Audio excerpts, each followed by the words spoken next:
How's it going, everyone? So today I'm going to talk about how to count calories to gain muscle. So before we begin, please subscribe to my channel if you guys haven't already. I do appreciate the support. It helps my channel grow.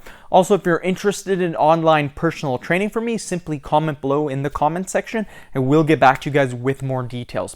So the first step we need to do when counting calories is first determine how many calories we actually need in the day. So in the description box, I will put a website that you guys can go to find out how many calories you burn throughout the day.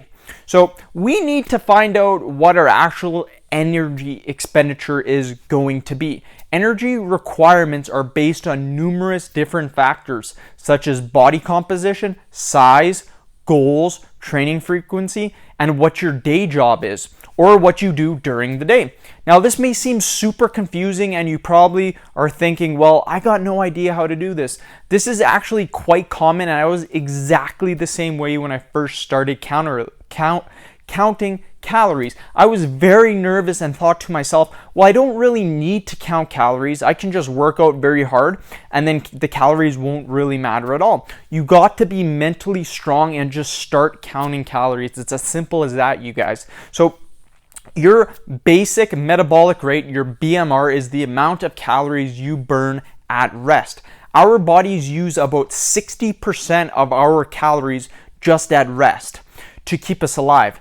This includes no exercising or moving. It literally just means laying there with zero movement. So 60% of our calories are going to just our basal metabolic rate, you guys.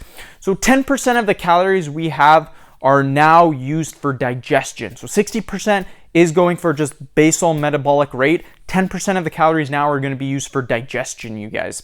So if you ever hear people saying, eat celery, you will lose weight by eating it, this is actually true to some degree. Since celery literally has no calories in it, by eating it, the digestion of the celery will cause you to burn fat, believe it or not. This is also true to why people recommend eating smaller meals during the day. Now, I'm not saying to eat 10 small meals a day. I'm just saying eating 5 to 6 smaller meals may be better than 3 meals. Again, calories in and calories out is ultimately the goal, and meal frequency and the amount of meals you have isn't that important. So the other 30% of the calories we expend during the day are going to be coming from the amount of exercise and or movement we do during the day. So according to numerous websites as well as the national averages, most men require 2,500 calories per day to maintain their weight. Females require 2,000 calories per day. This is for a sedentary lifestyle, you guys. Sedentary means that you are basically not moving much during the day. Examples are desk jobs. Now, if you are a man or a female and you have a very active lifestyle, then you may need 3,300 calories for a man to maintain and 2,350 calories for a woman to maintain. What is the definition of active lifestyle? Because some of you may be thinking, well, I walk 2 kilometers to work every day. This must mean I get to eat 3,300 calories. Not quite so fast, my friends. I would say active means constantly moving throughout the day. Examples, construction workers, garbage collection, mailman. Those people are the ones that are working out, that have an active lifestyle. Those are the guys that are very, very active throughout the day.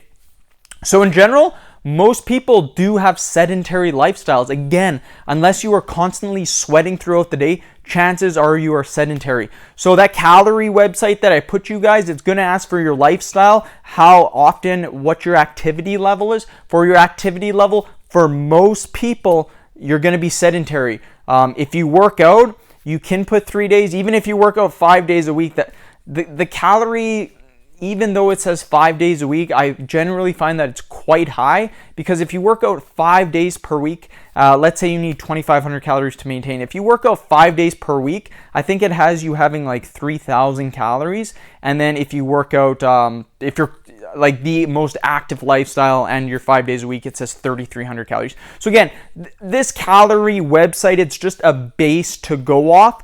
then once you start tracking, you can start to understand what you need. If it's been 2 weeks and you're not gaining weight, well, you got to up your calories by 250 to 500 calories. Doesn't matter what the website says. The website is just there as an average, so you guys can kind of get a little base of what you will start off. As you start training, as you get more and more in depth with your career, your training, you're gonna know when to add and when not to add, and how much to deduct, and etc. You guys. So again, we will keep going.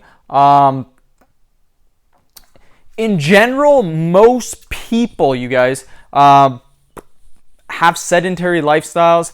Again, if you're sweating, constantly sweating, then your lifestyle might be active, but chances are, again, you are sedentary. So just really important for that, you guys. So if you're a man, we now know you need 2,500 calories to maintain and 2,000 calories for a female to maintain. And this is going off averages. If you weigh more or weigh less, it's all going to be dependent. That's why it's very important to put all your information in that website that I gave you guys. So 1 pound of fat equals 3,500 calories. So if we want to lose 1 pound of fat, we need to eat 500 calories below our maintenance level. And again, maintenance level is just how many calories you need to maintain your weight. So for men, you will need to eat 2,000 calories, and for women, 1,500 calories to lose 1 pound. So again, why is this? Again, if you're at 2,000 calories, if you need 2,500 to maintain and you eat 2,000, that's a 500 calorie deficit for 1 day. In 7 days, that's 3,500 calories. 3,500 calories equals 1 pound fat, you guys. It's science. It's based on that. It's as simple as that. So again, if you do this for 1 week, you will lose 1 pound. So for a beginner or someone just starting out who doesn't have experience in cutting cycles and doesn't know their body, I recommend only losing 1 pound per week. I myself have done 12 cutting cycles in my bodybuilding and powerlifting career, and I'm finally starting to really understand how my body works. So it takes a great deal of time to really know how your body works to a T. Some common errors that will happen and some things that may bring you down is when you weigh yourself, you guys. Very important. The scale may actually weigh more. Why does this happen? If you've been tracking your calories and weighing your food, why does this happen? Why does the scale weigh more? And this is very easy. Numerous reasons can cause this, such as sodium, more water, more carbohydrates for the day. All of these factors are considered water weight. And yes, water weight can actually add up to 6 to 8 pounds in 1 day, depending on how much you weigh. When I did powerlifting competitions, I could lose up to 8 to 10 pounds in 1 day very easily, just by manipulating my carb, glycogen, water, and sodium intake for the day. So do not get discouraged, you guys, if the scale's constantly fluctuating week to week. So how do you actually find the calories of the foods that don't have the nutrition info on the back? Because I get this all the time. People, they can read the package and they'll say, okay, this many calories, this many calories, this many calories. What do you do if there's no information, there's no calories to go by? Let's be realistic. It's easy to track calories if they are on the back of the packaging. But again, how do we track the calories that aren't on the foods? Example, meat, vegetables, fruits. How do we do this? Now, again, you buy some ground beef. I think ground beef actually has the nutrition info, but it's very important that even if you buy ground beef, you weigh the ground beef when it's cooked. That's what you do. You always weigh the cooked amounts. The reason what people do if they really get in trouble is oatmeal. Oatmeal is very bad because you'll look at the info and it'll say 30 grams. So you put 30 grams in, you'll put water, and guess what happens? The water makes it balloon up and it makes it more calories than what it actually is. So oatmeal, you guys got to go for cooked measurements. Watch the dry measurements. Dry measurements can get you in trouble. So how do we find the calorie information? What do we do? Most people have phones. So the easiest way is to download MyFitnessPal. And use that app on your phone, you guys. The easiest thing to do. But what if you don't have access to MyFitnessPal? What if you don't have an iPad, an iPhone? What happens if you don't have a cell phone in general? Then what? How do we track our calories? Because that's all people recommend, MyFitnessPal. I want to recommend something else to you guys. Another very easy method is simply go on your computer and type in. And this can be on your phone too. If you don't have MyFitnessPal on your phone, you got a BlackBerry maybe or something that doesn't have MyFitnessPal, go on your phone, go on your laptop, go on your computer, it doesn't matter, and simply type in steak nutrition info. So what I would do is I would go ribeye steak nutrition info on Google. I would type in oranges nutrition info, ground beef nutrition info, whatever you want to find at all for any kind of food or anything, you simply type it into Google and then you type in nutrition info after that. This is by far the easiest way to do it, and I do this all the time with all of my foods. All you need to do again is type in the food into Google and then type in nutrition info, and the first page that pops up is going to be all the nutrition info that you need. It will give you calories, sodium, potassium, protein, carbs, all your macronutrients, all your micronutrients. It will give you absolutely everything that you need. And here's the thing, it's actually better than MyFitnessPal because MyFitnessPal is generated by other users creating information, and then that information is on there. So I've done times where I've typed in MyFitnessPal when I've eaten at A&W or Subway, and I've known the calories before. I've known that a teen burger is 500 calories.